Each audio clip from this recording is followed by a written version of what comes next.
Muy buenas a todos y bienvenidos a vuestra casa de Fórmula 1. Bienvenidos a un nuevo vídeo en el cual vamos a seguir comentándoos todas las novedades que han surgido. Te recuerdo que tenemos en la descripción todos los temas que vamos a tratar por si quieres saltarte alguno y pasar directamente a tu momento de elección. Tenemos al final del todo lo que ha ocurrido en el día de hoy en el Rally Dakar. Súper interesante esta etapa número 8 que hemos tenido en el día de hoy y os vamos a dar toda la información al final del vídeo, así que hacer uso del índice para saltaros alguna parte que no queráis. Habiendo dicho todo esto, vamos a dar comienzo y lo primero por lo que tenemos que comenzar es con respecto a unas palabras que provienen del equipo Mercedes que le han agradecido a Fernando Alonso, y todo esto tiene que ver con relación a Esteban Ocon. ¿A qué se refieren? Bueno, primero antes de todos tenemos que recordar que Esteban Ocon sigue siendo piloto de Mercedes. Está 100% comprometido en Alpine y eso lo van a explicar ahora en las palabras que os vamos a leer,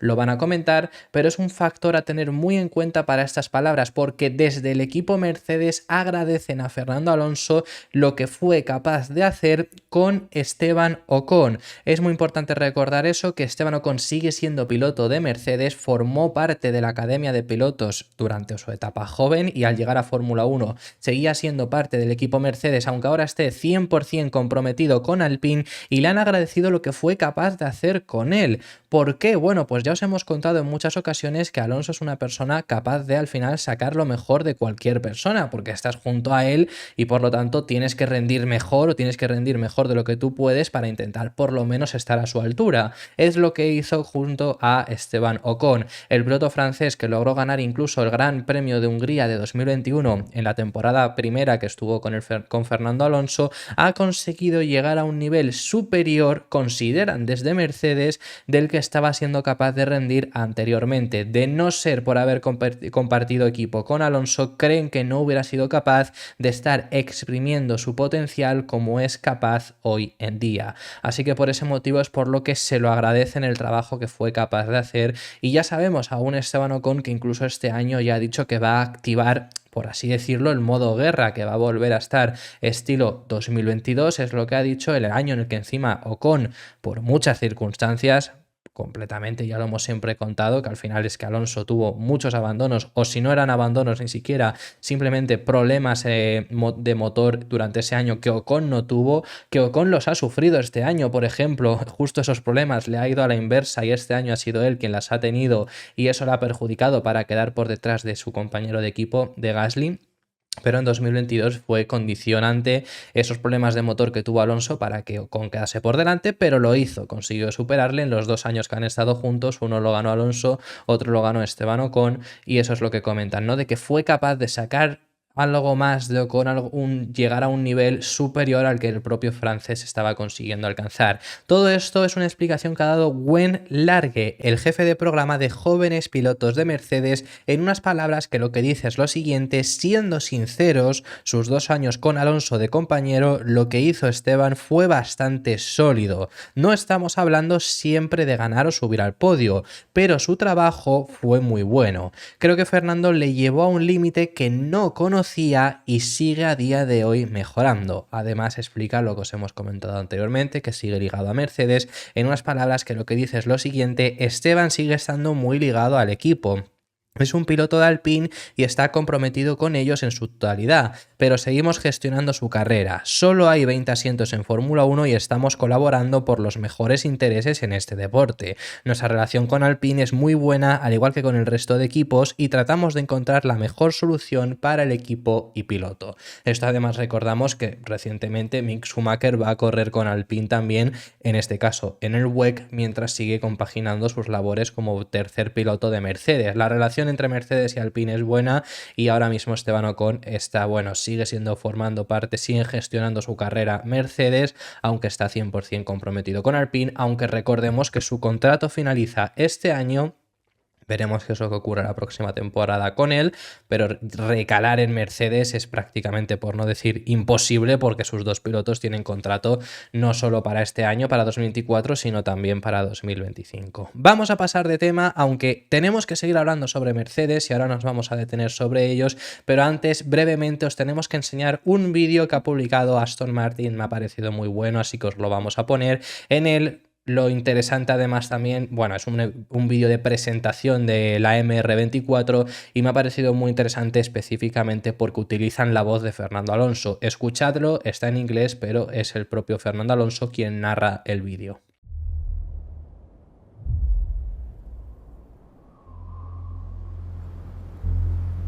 As soon as you sit in the driving seat, you must understand your car. It's that connection that lets you get to the limit. You are no longer two separate things. You are both responding to each other and completely speaking the same language.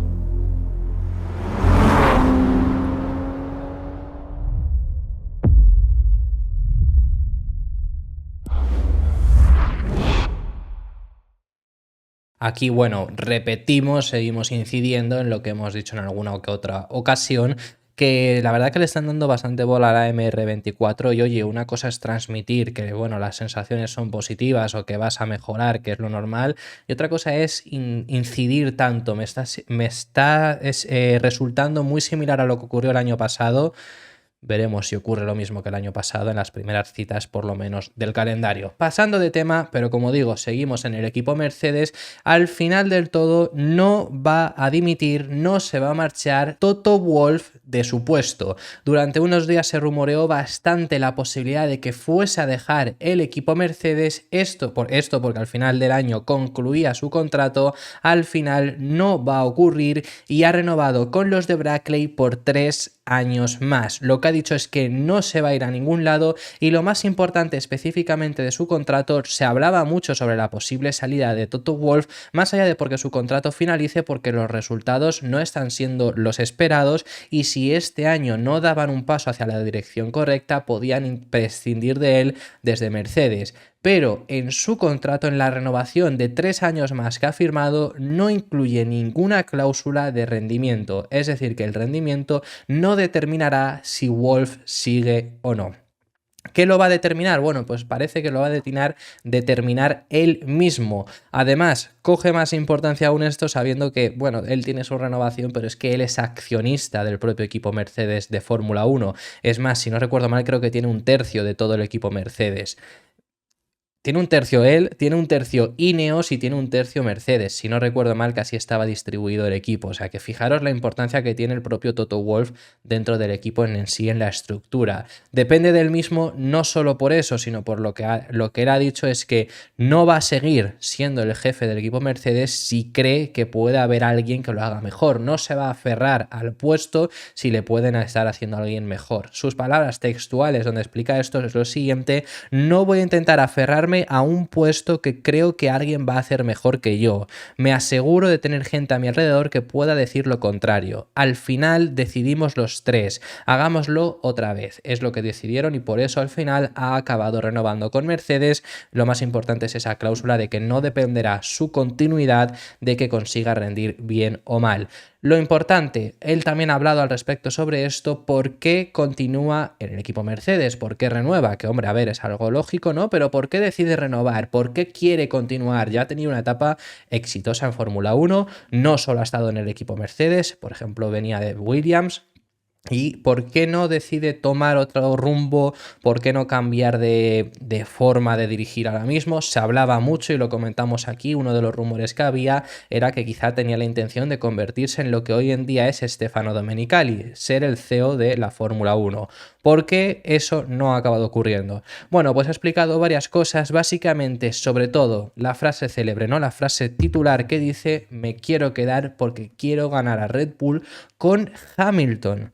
Es muy interesante esto lo recoge Fórmula Pasión, estas palabras que habría dado después de su anuncio, y dice: me quiero quedar para ganar a Red Bull. Eso es lógico, eso lo han comentado en muchas ocasiones. ¿Por qué están poniendo tantos recursos en el coche de 2024? Y ya hay mucha gente que les pregunta por qué ya no esperar a 2026, y él dice que es que 2026 está muy lejos y ellos quieren ganar ya, es su objetivo ser ganadores ya. Es lógico que quiera ganar a Red Bull, si se ve con la capacidad, si se ve que es el mejor del candidato, como hemos visto antes, ¿no? De que no se va a aferrar al puesto si hay alguien mejor que él. Si se ve como el mejor candidato, quiera quedarse para cumplir ese objetivo. Pero sobre todo yo lo destaco por el hecho de con Hamilton.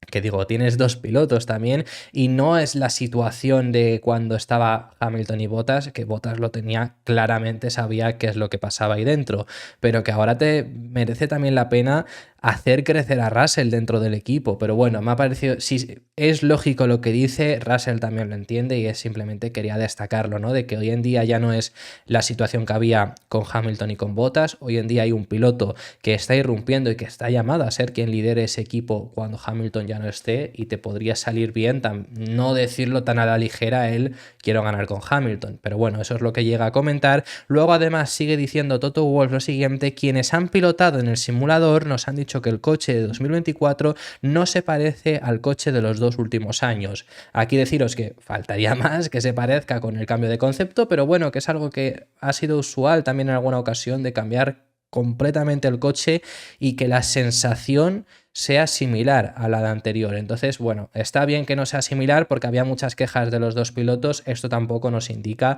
que vaya a dar los pasos correctos o no, simplemente que el coche es diferente. Eso lo tenemos claro. Veremos el próximo año cuando el próximo año, os sigo diciendo, veremos en próximas semanas, realmente en un mes, poco más de un mes, menos de 50 días es la primera carrera.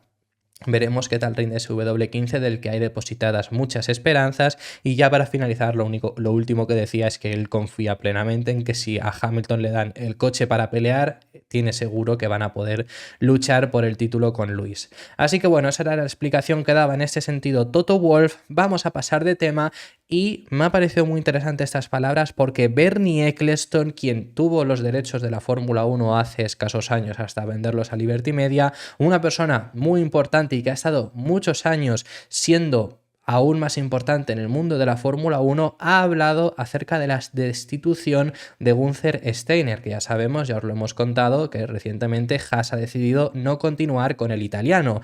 Y lo que dice, ha rajado de una forma bestial con Steiner, y lo que dice es que nunca ha habido un jefe de equipo tan fracasado en la historia de la Fórmula 1 que haya tenido tanto éxito, y atribuye todo el éxito a lo que ha tenido Gunther Steiner por la serie de Netflix.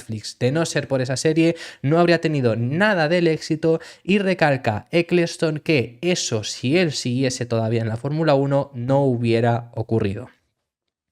Cosas a destacar. Bueno, Steiner llega con Bernie Ecclestone, y Steiner, Haas no era la primera etapa que tiene en Fórmula 1, había estado incluso antes en Red Bull y en Jaguar. Luego en Red Bull deciden prescindir de él y no regresa hasta que convence allí en Haas para entrar en Fórmula 1. Pero Haas entra con Bernie Ecclestone todavía en el poder. Y está Steiner, quiero decir.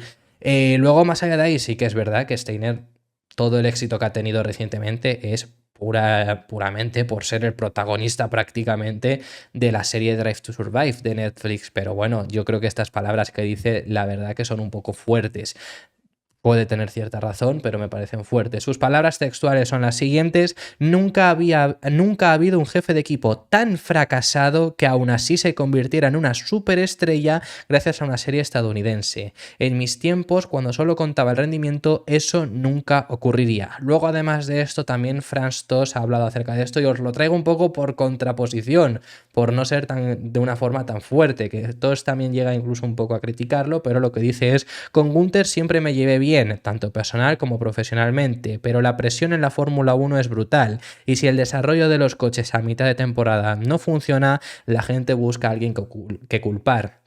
Entonces, bueno, ¿qué es lo que esta crítica por lo menos me parece más real, me parece mejor? La de Bernie Ecclestone, sinceramente, es un palo tremendo, pues bueno, por darle un palo tremendo a Gunther Steiner. Para finalizar, lo último que os tenemos que contar en este vídeo, os tenemos que hablar acerca de lo que ha sido esta etapa número 8 del Rally Dakar. Quedan únicamente 4 etapas, estamos llegando a un punto del Dakar súper álgido, con una rivalidad que estamos teniendo entre Sébastien Loeb y Carlos Sainz cada vez más cercana, y en el día de hoy Sainz abre tiempo frente al francés. Nos vamos a ir para contaros primero de la etapa, simplemente a la pelea que está teniendo por el Rally Dakar, y los dos rivales siguen vivos, que esto es algo a destacaros, por supuesto, porque bueno, puede ser que alguno tenga algún problema. Hoy ha habido uno de los dos que ha tenido problemas, pero los dos siguen vivos, los dos siguen con posibilidades de ganar. Sébastien Loeb comenzó de una forma espectacular la etapa número 8 del Rally Dakar, liderando y dominando todo el comienzo de la etapa. El error del francés ha sido él quien ha tenido hoy un error, llegó en el kilómetro 390. 390 de 458 de especial, para que veáis que ha llegado tarde. Loeb ha dominado hasta esos 390 kilómetros, pero justo ahí se perdió en navegación. El piloto francés necesitó dar media vuelta perdiendo un tiempo súper valioso. Al final, haber ganado las dos etapas anteriores y estar saliendo abriendo pista, pues te puede pagar en que te llegues a perder en alguna que otra ocasión. Es lo que puede pasar abriendo pista, que cometes este tipo de errores. Por lo que con ese tiempo tan valioso que perdió el de BRX, Carlos Sainz ha quedado cuarto en la etapa. Ahora os hablamos de los 4 primeros. Ha quedado a 5 con 13 minutos de la victoria, pero especialmente le ha sacado a su rival 5 minutos 47 segundos frente a Loeb. Eso nos deja un panorama actualmente en la clasificación general con un Carlos Sainz que lidera con una ventaja de 24 minutos 47 segundos. Esto en la clasificación general frente al francés. Seguimos indicando que, salvo que haya algún problema de los dos gordo, los dos son los únicos que tienen posibilidad de pelear por este Dakar, porque después de Sainz, el tercer piloto, está a 1 hora, para que os hagáis una idea de la distancia que hay frente a cualquier otro. Son los dos pilotos que tienen posibilidades de ganar este Dakar y sigue estando todo muy abierto. Puede haber problemas, puede haber errores como lo ha habido hoy. Recordemos que ha habido problemas de los Saudi, Ekstrom lo tuvo ayer. Recordemos que ha habido también problemas del equipo que está Sébastien Loeb. A Nasser Al-Attiyah lo ha tenido hoy, ahora os hablamos de esto, por lo que todo sigue muy abierto. Hay 24 minutos de distancia para 4 etapas. Si Sainz lo gestiona bien, no tendría problemas, pero puede cometer errores. Loeb le va a tener que presionar, por supuesto, pero todo puede pasar todavía, y asimismo también lo ha indicado el propio Carlos Sainz. No está ganado este Dakar, por muy bien que esté ahora mismo puesto. El propio madrileño lo ha dicho abiertamente al llegar hoy al Bivac. Ha dicho que todo puede ocurrir, que puede haber problemas, que puede haber errores. Hay 24 minutos solo, fácilmente se puede perder en una etapa 10, ha dicho Sainz. Te puedes perder como le ha pasado hoy a Loeb, puedes tener un simple pinchazo, no estoy diciendo un problema más gordo, un simple pinchazo te puede hacer perder un tiempo súper valioso, por lo que pues pese a que tenga una ventaja grande ahora mismo contra Loeb, quedan 4 etapas que van a ser muy duras y va a ser muy importante también, yo diría, gestionar. También es muy importante, yo diría en este punto ahora mismo, no abrir pista. Hay gente hablando sobre que lo que le ha ocurrido ya a Loeb podría incluso haber sido en cierta medida estrategia para no abrir pista mañana, sabiendo que hoy puedes perder algo de tiempo pero recuperarlo mañana. Habrá que ver cómo hace la etapa número 9 Sébastien Loeb y si así es, pero desde luego que bueno, no creo que en este momento sea un momento para jugártela de esta forma, pero sí que podría ser algo. Es muy importante no abrir pista, y esto lo tiene clarísimo Carlos, que no ha ganado ni una etapa, no ha querido nunca salir abriendo pista, simplemente ganó la primera etapa de la primera parte de la 48 horas, pero no ha ganado ninguna etapa y ahí no salió abriendo pista en la segunda parte, así que te daba exactamente igual. Veremos, todavía quedan 4 etapas del Dakar que van a ser muy duras para los dos pilotos para cumplir su objetivo. Uno buscando el cuarto Dakar con 4 coches diferentes, con 4 marcas diferentes, y otro, Sébastien Loeb, buscando su primer Dakar, que todavía nunca lo ha conseguido. Más allá de ahí, ya volviendo al Dakar, volviendo a lo que ha ocurrido en la etapa número 8, como os decimos, Sainz había quedado cuarto y Loeb a 5 minutos. Hoy ha sido un día redondo para los Saudis, con victoria de Ekstrom, que salía muy rezagado después de los problemas en las suspensiones del día de ayer, logra la victoria y consigue una ventaja de 2,45 minutos contra el segundo, que ha sido Peter Hansel, que ha sido su compañero de equipo. Los dos Saudi que están sin posibilidades de ganar este Dakar porque han tenido ambos problemas y han perdido muchísimo tiempo, pero continúan para dar soporte si fuese necesario a Carlos. Hoy han tenido una etapa bestial, primero y segundo, con el tercero de los Saudi en cuarta posición, y mañana lo único que salen por delante de Sainz, pero bueno, que lo están haciendo bastante bien. En tercera posición ha quedado Chicherit, que celebró brevemente la victoria del Dakar porque cruzó meta poniéndose en primera posición, pero aún así luego más tarde, cuando acabaron llegando los dos Audi, fue superado por ellos. Como os hemos comentado anteriormente, Nasser Al-Attiyah volvió a tener problemas. Hoy había sido problemas de motor y el catarí tuvo que ser remolcado hasta el vivac porque no pudieron solucionarlos, por lo que abandona en este Dakar. Lo único que va a seguir corriendo, se va a reenganchar en la siguiente etapa para volver a darle soporte si fuese necesario y si puede a su compañero Sebastián Loeb, de la misma forma en la que lo están haciendo Ekstrom y Peter Hansel. También comentaros sobre Nani Roma, que también abandonó ya en el día de ayer, pero sigue compitiendo para recopilar datos para Ford. Hoy ha quedado a 24 minutos. Podría haber quedado 27º si contase, pero al haber abandonado ya no cuenta, mientras que Laia Sanz ha quedado a 29 minutos, quedando en la 32ª posición. Esto ha sido en el día de hoy todo lo que os teníamos que comentar, la etapa del Rally Dakar, otro tipo de noticias sobre el mundo de Fórmula 1 y esto ha sido todo por este vídeo. Muchísimas gracias por haber llegado hasta el final del mismo, dejadme en los comentarios vuestras impresiones sobre todos los temas que hemos estado tratando, que hemos hablado de temas muy interesantes y me encantaría saber vuestra opinión. Si te ha gustado el vídeo, suscríbete y deja tu me gusta para que mostrarnos tu apoyo y nos vemos en el siguiente, que seguiremos hablando de Fórmula 1.